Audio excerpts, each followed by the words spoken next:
Hare Krishna. Welcome back to the discussion of the Narasimha Kavacha Stotra.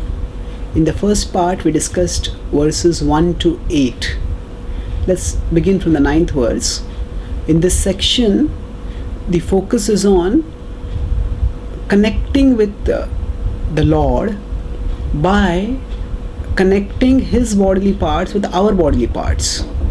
So some people might think of this as Ahangaropasana. Ahangaropasana means worshipping oneself as the Supreme Lord. So now this doesn't necessarily have to be Mayavad.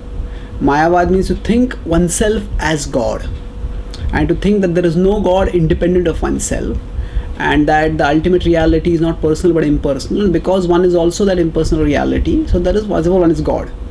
However, that is undesirable. But Ahangaropasana is also a kind of sadhana wherein one thinks of, because the Lord is dwelling everywhere, He is dwelling within me, and because I am a part of Him, so therefore in one sense I am Him. And that way one can gain spiritual strength. So in the Vishnu Purana it is described at once that when Hiranyakashipu hurled Lord Prahlad down, so at that time when he was being attacked in this way, he meditated. Actually, he made, okay, I am a part of the Supreme. This weapon which is going to injure me, that is the Supreme. The Lord is here everywhere. He's inside me, He's outside me, He's everywhere. He is everything. And because I am that Lord, I am also in one sense that Lord. This potency is within me, and therefore I cannot be destroyed. And this way he defended himself. But after he defended himself, Prahlad Maharaj regretted, oh, why did I do like this? I should not have meditated and thought that I am myself, being a part of God, I am indestructible. And therefore, in one sense, I am God, and so indestructible. He said, this sort of thinking I should not have done. So he said that I should have just depended on the Lord. So Jiva Goswami, while commenting on this, says that yes, this is also one kind of upasana, but Vaishnavas don't do this. So is this Ahangaropasana? Okay, my body is there, my hands are there, my legs are there, and the Lord's hands and legs are also there. No, it's not Ahangaropasana, because clearly there is Dvaita over there. I am there, the Lord is there, and He has His form, I have the present form, material form which I have, and I am seeking His protection. So there is no worship of oneself over here, there is worship of the Supreme Lord only. He is considered to be the object of worship, but the remembrance of Him is facilitated and fostered in a particular way, which is relatively easy for embodied conditioned souls who are attached to their bodies. So we think of the Lord's limbs and we think of our limbs, and we are concerned about the protection of our limbs instead of just getting bogged and sucked in self-consciousness. We immediately think of the Lord's limbs, and in this way we become Krishna conscious. So in this way, from the circle of self-consciousness to the circle of the Lord, Krishna consciousness, these sort of prayers create an intersection. And by keeping our consciousness in the intersection, we move towards pure Krishna consciousness. So let's start with the 8th verse over here. 9th verse. Smritam me pat narhari munivarya stuti priyaha mukham lakshmi nasam me simha nasastu mukham lakshmi mukha priyaha. So smritam me patu narhari, oh Lord Narhari, half man, half lamb, smritam, smriti, please protect my memory. And what is further described? Munivarya stuti priyaha, you are very dear to the munis who offer you expert prayers, the best of praises they offer you, or we can say they are the best of the rishis who offer prayers to you, and you find them very dear, and you are also very dear to them. So you find them very dear and they find you very dear. So now what is the point over here? Why is this connected with smriti?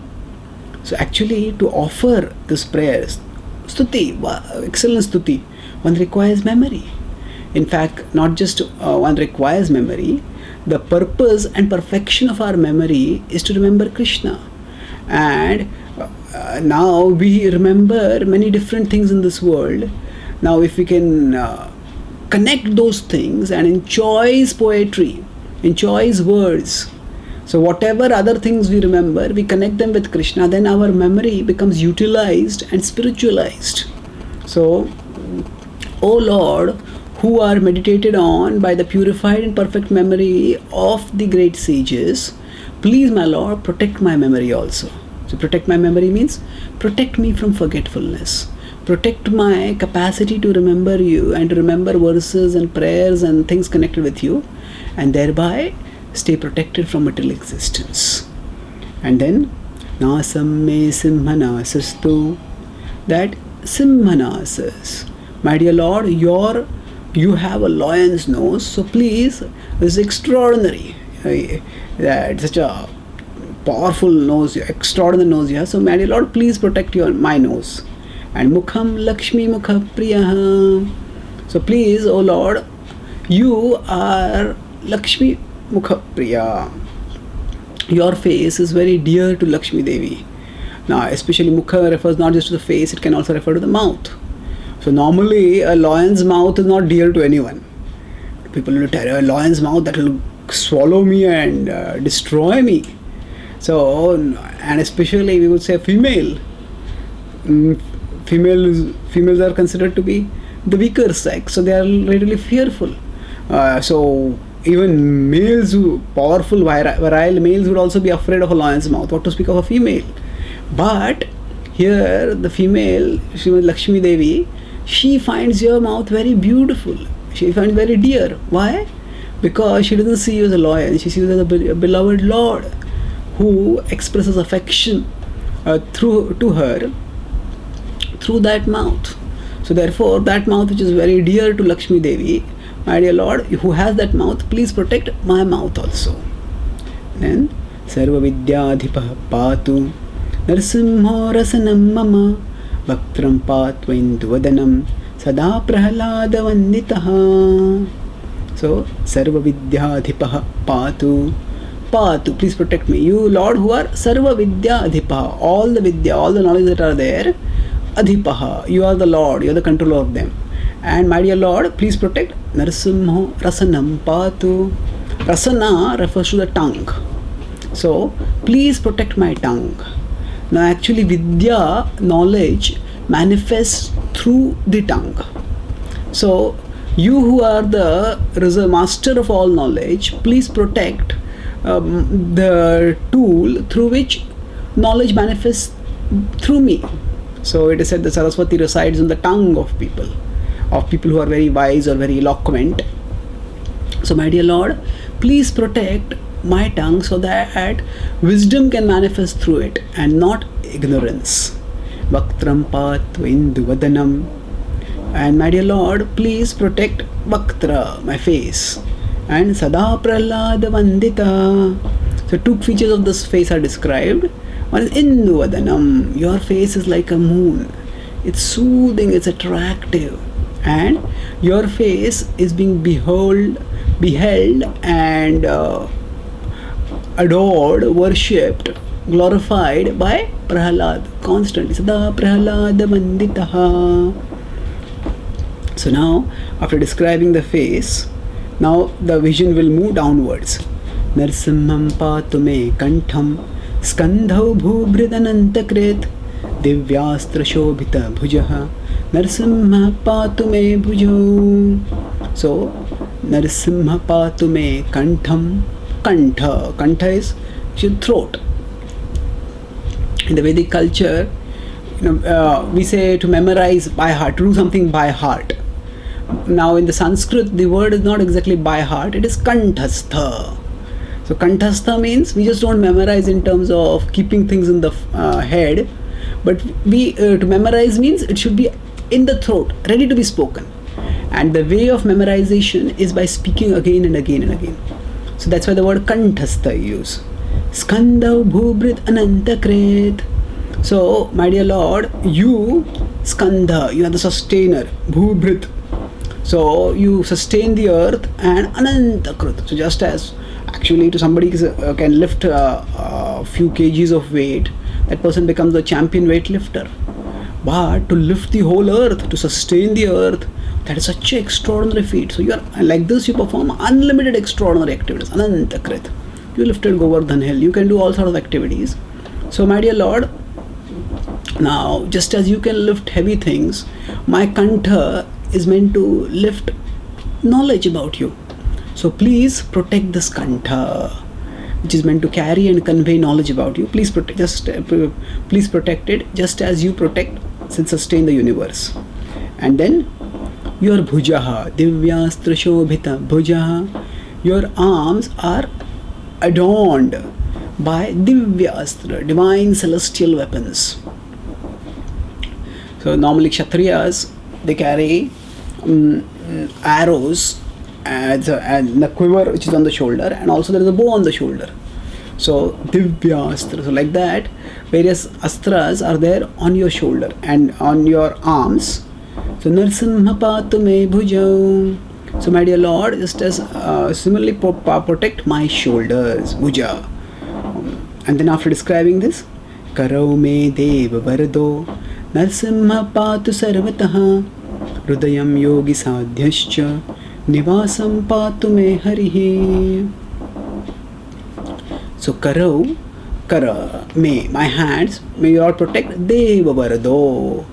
Varado. Vara means blessings. You saw now Deva are those who give. Dete, dena, give. Diyate. So those who give, that's one of the ways of understanding the word Deva.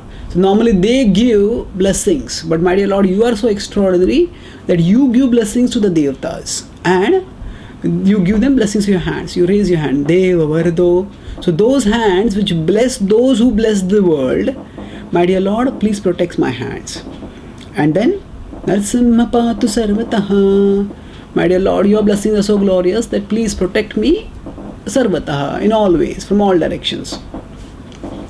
And then Hridayam yogi sadhyascha Nivasam patu me harihi. So you reside in the hearts of the yogis.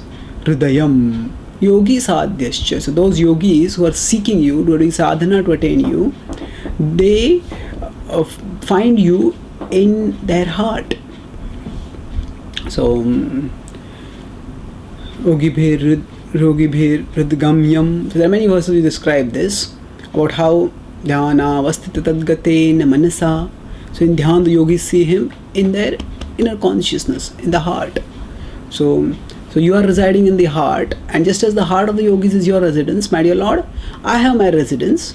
So Nivasam patu me harihi. My dear Lord, please protect my residence.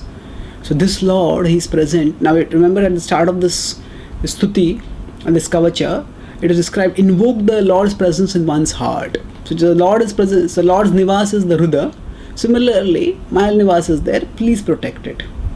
So then the 14th verse, Madhyam patu hiranyakashipu Vaksha kukshi vidarana Nabhim me pat narhari Swanabhi brahma samstitaha. So Madhyam patu, Madhyam is the middle part of the body, that is the belly. So patu, protected. Hiranyaksha. So here actually, in some versions the word is Hiranyaksha.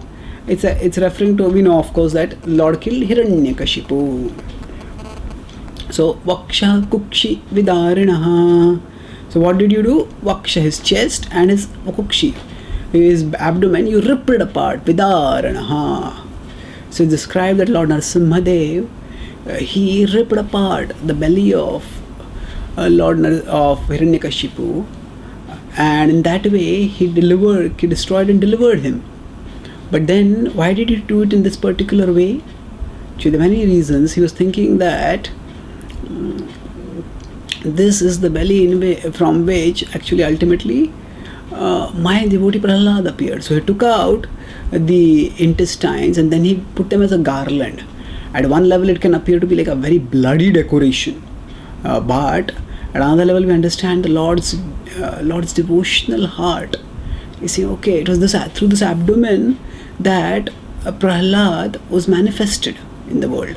So that abdomen has become very special and sacred because of the presence of Prahlad, and I want to therefore decorate myself with that abdomen.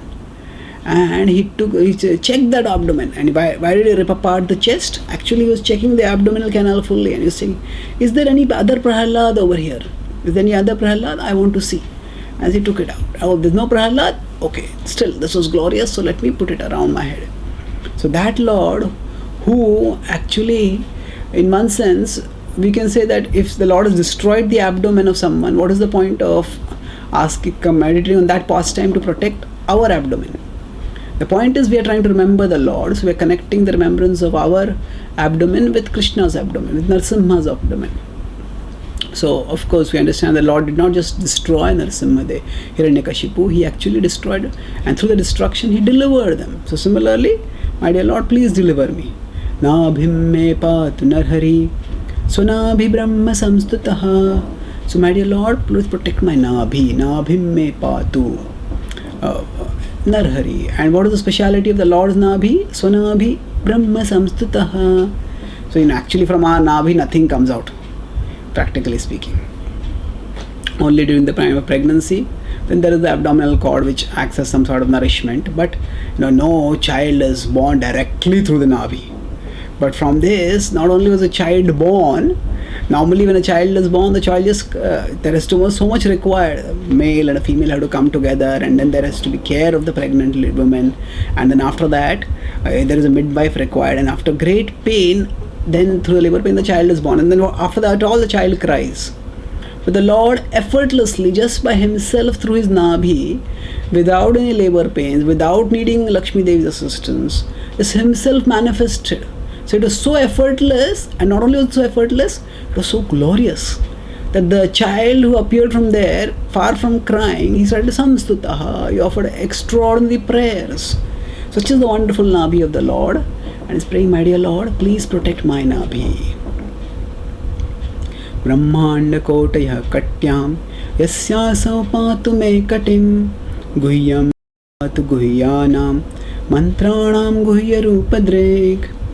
So, Brahmanda kotaya katyam. So, koti Brahmandas, crores of Brahmandas are protected by katyam, by his hips. Yasya patu me katim. So, please protect my hips, O dear Lord.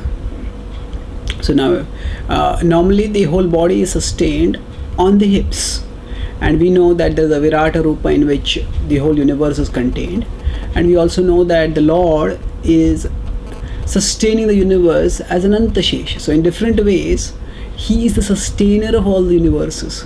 And similarly, O Lord, please sustain my hips as you sustain the universes on your hips. And then Guhyam me patu guhyanam. So, Guhyanam. So, the Guhya refers to secret, private, confidential. So, here it's referring to the private parts. So, my dear Lord, you are Guhya. You are the greatest secret. Actually, even in the Vedas, the personal, intimate aspect of the Lord is not revealed. And even the form of Narasimha Dev, that is also Guhya. It is described that Adrishyati Adbhutam, that this Lord is Adrishyata, Apurvam. So when Lord appeared, the Bhagavatam says that nobody had seen this Lord before, this form. And that's why Hiranyakashipu was bewildered. Who is this? He felt this must be Vishnu, but still, what kind of form is this? Is this really Vishnu? So this is Guhya. It's not very easy. This form is not very easily seen. So Mantranam Guhya Rupadrek. So actually, your form is confidential, and you are knower of all mantras. You are the knower of all mysteries. So whatever mysteries you want to keep, you keep those mysteries. Whatever mysteries you want to reveal, you reveal those mysteries. So that which is private, you protect according to your plan. So please protect my private parts, Lord. Uru manobhava patu januni nararupadrek janghe patu dhara bhara hartayo saundrakeshari. So Uru manobhava patu. So Uru refers to the thighs. So Patu. So please protect the Manobhavaha. So actually it is from the Lord's Cupid. He is the original Cupid. And now Cupid attracts everyone. So thighs are considered to be one of the beautiful organs of the body from the material conception. Of course, for the Lord there is nothing material, but it is now it is described that when Narnara and Rishi were meditating, at that time Indra tried to tempt them, and when Indra sent Apsaras to tempt them, and Narnara and Rishi demonstrated that your Apsaras are no attraction to me. How did they demonstrate that? They manifested from their thighs an even more attractive Apsara, that was Urvashi, and that Apsara's beauty completely overwhelmed the beauty of the Apsaras that Indra had sent. So he said, those Apsaras through whom you are trying to attract me, a far greater Apsara can manifest from my thighs itself. So how can you attract me? What is the power? And then he said, Indra, there's no need, I am not going to usurp your position. Anyway, you are so captivated by Apsara, so here is one gift for you. Take this Apsara and go away. So like this, my dear Lord, who are the original Cupid, through whom manifest the attractive things in this world, please protect my thighs. Januni Nararupadrek. So, you are so extraordinary that you manifest in a Nararupa. So, you please protect a part of my Nararupa, that is the Janus. Janghe Pat Dhara Bhara Hartayo Sundrakeshari. Sundrakeshari, you appeared as half man, half lion, and what did you do? Harta, you destroyed the burden of the earth. Dhara Bhara, the burden of the earth you destroyed. So my cows, they have to carry the burden of my body. So please protect them also. Surarajya Pradaha Patu Padau me Nararishwaraha Sahasrashirsha Purusha Patu me Sarvashastanum. So describe now. Surarajya Pradaha. You can give heavenly opulence to everyone. So Padau me Nararishwaraha. So please protect my feet. Actually, all heavenly opulences,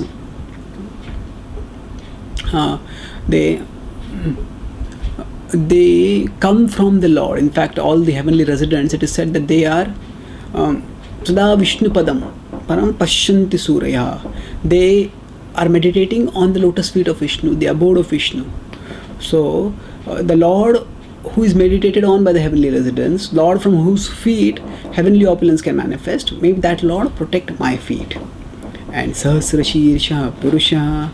Oh Lord, you have Sahasrashirsha, you have thousands of heads, and this way you can see in all directions. And Patume Sarvashastanum. And so let that Lord protect me from all directions. So Sahasrashirsha Purusha, there is a Sahasrashirsha Purusha Sukta also is there, which is used to glorify the Supreme Lord. And that Lord is glorified over here. And he's saying, you can see all directions, so please protect me from all directions. And in this way, this verses go on. Now, after describing this, we will move forward to describing the various directions and how, my dear Lord, protect me from the various directions also. Manograha Purvatah Patu Mahaviragrajo Agnitaha Mahavishnu Dakshinetu Mahajvalastu Nairitaha. So, Manograha Purvatah Patu. Please protect me, my dear Lord, who are very ferocious from the eastern. So often this invocation of direction starts from the east. Then we know the deity is normally faced to the east direction. So he starts from the east and he goes in a cyclic way roundabouts. So let us see first. Please protect me from the eastern direction. Manograha. And then Mahaviragrajo Agnitaha. So Mahavira, those who are extremely heroic, among them you are Agraja, among them you are the first, the foremost. Agnitaha. Agnitaha refers to, now there are in the Vedic understanding, different directions are protected by different devatas. So Agni is the god of fire, he protects the southeast direction. So we are moving from the east toward the southeast. So that direction which is presided by Agni, people may go to Agni for protection, but I know, my dear Lord, among all Mahaviras you are Agraja. So I am coming not to you, to the Agni for protection, but I am coming to you for protection. Mahavishnur Dakshinetu. And then from southern, oh Lord, you are Mahavishnu, you protect. Mahajwalastu nairitaha Mahajwala. So you who are blazing in your effulgence, please protect me from the southwest. So we are moving upward, now counterclockwise. Paschime patu sarvesho, dishime sarvato mukhaha. Paschime. So now we come to the west. Patu sarvesho. So, oh Lord, actually you are the controller of all directions. Dishime sarvato mukhaha. Your faces are in all directions, so please protect me from all directions. So now we may wonder, if he has said that please protect me from all directions, why is protection from specific directions further mentioned? Actually, it is just another way to glorify the Lord, to meditate on the Lord more. So yes, by meditating on different directions, meditating on the devatas of different directions, and remembering how the Lord is the controller of even those devatas and therefore the supreme controller, his glory is more specified and therefore the meditation becomes enhanced. Narsimha patu vayavyam saumyam bhushana vigraha. And path, Narsimha, please protect me, vayavyam. So this is, now we are moving from the western direction to northwestern. So vayavyam. So Vayu is considered to be in charge of that direction. So my dear Lord, you are the Lord of Vayu also. Please protect me. Saumyam bhushana vigraha. And then bhushana vigraha. So your form is the ornament, the supreme ornament. And Saumya is related with the word Soma. So now the north is considered to be the direction where Soma is present. But you are Soma now, just like the moon is considered to be the ornament of the sky, but you are the supreme ornament of all of existence, and you are the Lord of moon. So therefore the direction which is presided over by moon, please protect me from that direction also. 20th verse. Ishanyam patu bhadro me sarvamangaladayakaha samsara bhayatah patu mrityur narakeshari. So Ishanyam, my dear Lord, who are Isha. Now actually the direction of the sun god is northeast. So please protect me from that direction also. Sarvamangaladayakaha. And you are the giver of all auspiciousness. So now one of the greatest and auspicious things in this material existence is samsara. So samsara bhayatah patu. That please protect me from the fear of samsara. And you are mrityur narakeshari. So O Narasimhadev, you are the death of death personified. Now what does it mean, death of death personified? That actually death refers to destruction. So destruction comes at the end of our life. But when that destruction doesn't come, when that destruction at the end of our life is destroyed, that means the devotee doesn't die because the Lord destroys the destruction at the time of death. So the Lord takes the devotee beyond material existence, liberates the devotee. So in that sense, the Lord is the death of death. So you remove the fear of death and remove death itself for the devotee. The body of the devotee may die, but the devotee will transcend and return back to you for eternal life. So my dear Lord, please protect me. Please protect me from this dangerous material existence and help me attain your abode back. So we'll continue in the next session. Thank you very much. Hare Krishna.